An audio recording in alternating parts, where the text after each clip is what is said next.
teman-teman, kembali lagi bersama kita hanya di channel YouTube Hukum TV. Saya Nurul Fahmi. Saya Zaferi Febi. Jadi di video kali ini kita akan membahas tentang hal yang berkaitan dengan gadai. Namun di sini bukan membahas tentang gadai secara umum, tapi lebih spesifik, yaitu ada beberapa kasus yang kita angkat dan akan kita ulas. Apa tuh Kak contohnya? Oke, jadi gadai yang akan kita bahas kali ini itu gadai yang berhubungan dengan barang curian. Jadi barang yang digadaikan itu hasil dari curian, seperti itu. Nah, kira-kira boleh nggak ya?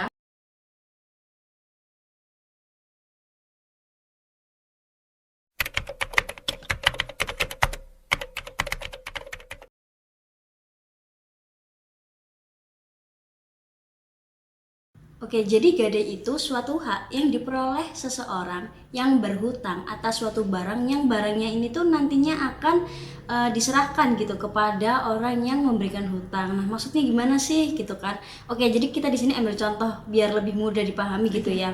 Jadi di sini tuh ada orang nih namanya Parno. Nah, Parno ini tuh lagi butuh uang, dia butuh duit untuk ya keperluannya gitu kan. Nah tapi dia nggak tahu nih gimana cari duitnya karena pekerjaannya lagi sulit kayak gitu. Nah jadi Parno ini kepikiran gimana kalau misalkan dia itu menggadaikan HP-nya karena HP-nya yang dia punya saat ini gitu. Jadi dia menggadaikan HP-nya itu ke Kak Nuril. Nah HP-nya itu nanti yang dijadikan sebagai jaminan. Seperti itu teman-teman. Nah, kemudian teman-teman juga bisa dilihat di pasal 1150 Kitab Undang-Undang Hukum Perdata.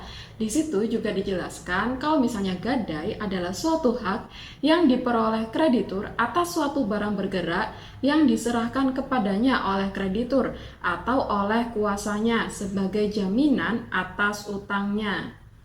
Nah, kemudian gadai ini juga ada aturannya teman-teman. Jadi sebelum barang itu digadaikan atau sebelum barang tersebut dijadikan sebagai jaminan utang, barang yang nantinya akan digadaikan itu harus merupakan milik sendiri dan jelas asal-usulnya.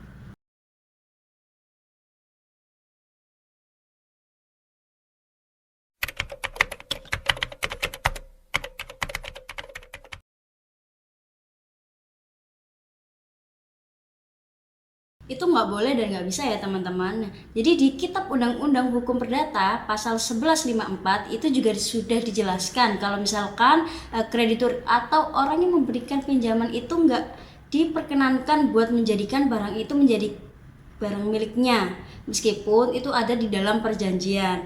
Nah, pasal 1154 sendiri itu berbunyi dalam hal debitur atau pemberi gadai tidak memenuhi kewajiban-kewajiban, kreditur tidak diperkenankan mengalihkan barang yang digadaikan itu menjadi miliknya. Segala persyaratan perjanjian yang bertentangan dengan ketentuan ini adalah batal.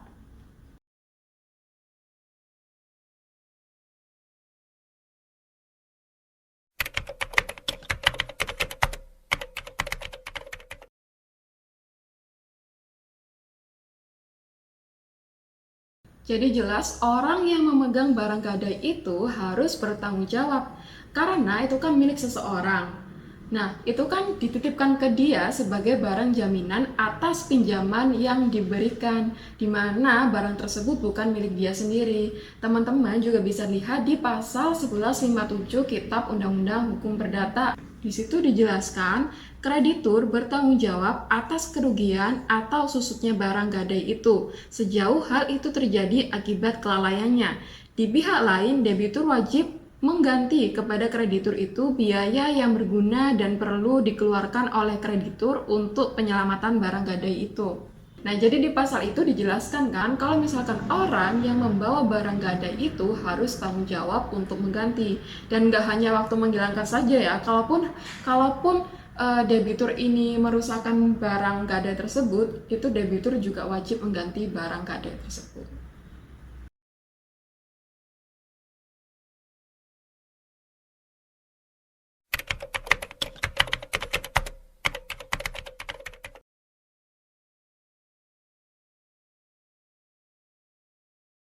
Kalau tanpa izin tentu nggak boleh ya. Jadi gini, barang gadai itu bisa dijual kalau pemiliknya itu belum bisa membayar utangnya, tapi harus dengan persetujuan si pemilik.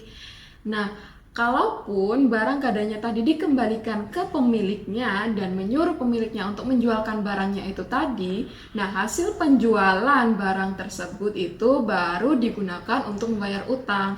Kalau gitu boleh. Tapi kalau misalkan barang gadai ini dijual diam-diam, dijualnya secara diam-diam tanpa ada persetujuan, tanpa ada omongan atau apapun itulah, itu tentu nggak boleh. Dan itu ada aturannya di pasal 1156 yang berbunyi, dalam segala hal, bila debitur atau pemberi gadai lalai untuk melakukan kewajibannya, maka debitur dapat menuntut lewat pengadilan agar barang gadai itu dijual untuk melunasi utangnya beserta bunga dan biayanya.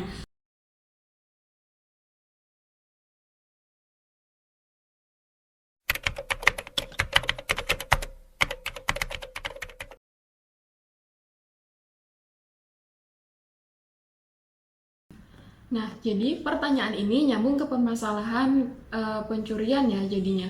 Jadi kalau misalkan pencurian sendiri itu kan suatu bentuk kejahatan ya di Kitab Undang-Undang Hukum Pidana. Nah, itu dijelaskan kalau misalkan orang yang mengambil sesuatu milik orang lain untuk niatan dimiliki, tapi cara yang dilakukan itu melawan hukum, maka itu dikatakan sebuah pencurian.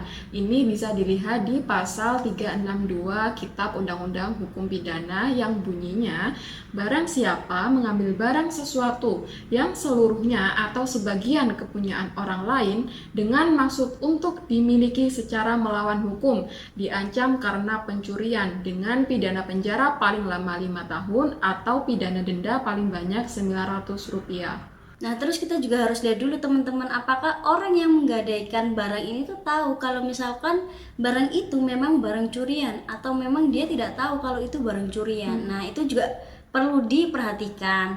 Kalau misalkan dia tahu barang yang dijual atau yang digadaikan itu hasil dari curian, ya tentu nggak boleh. Terus kalau misalkan ada yang tanya gimana caranya tahu kalau misalkan itu hasil curian gitu kan, atau bukan, kayak gitu. Nah, biasanya paling gampangnya atau mudahnya itu kita bisa lihat dari cara transaksinya. Biasanya kalau misalkan barang tersebut hasil curian itu digadaikan atau dijual dengan harga Di bawah yang pasar ya, ya Kak? betul, harganya relatif murah dan biasanya itu tidak lengkap seperti itu. Nah, jadi buat mereka yang tahu kalau itu barang curian tapi tetap melakukan transaksi itu, bisa dikatakan kalau orang tersebut melakukan suatu penadahan barang. Nah, penadahan ini ada di Kitab Undang-Undang Hukum Pidana di pasal 480. Bisa dilihat bunyinya yaitu diancam dengan pidana penjara paling lama 4 tahun atau pidana denda paling banyak Rp900. Butir 1, barang siapa membeli, menyewa, menukar, menerima gadai, menerima hadiah, atau untuk menarik keuntungan, menjual, menyewakan, menukarkan, menggadaikan, mengangkut, menyimpan, atau menyembunyikan sesuatu benda yang diketahui atau sepatutnya harus diduga bahwa diperoleh dari kejahatan penadahan. Butir 2, barang siapa menarik keuntungan dari hasil sesuatu benda yang diketahuinya atau sepatutnya harus diduga bahwa diperoleh dari kejahatan.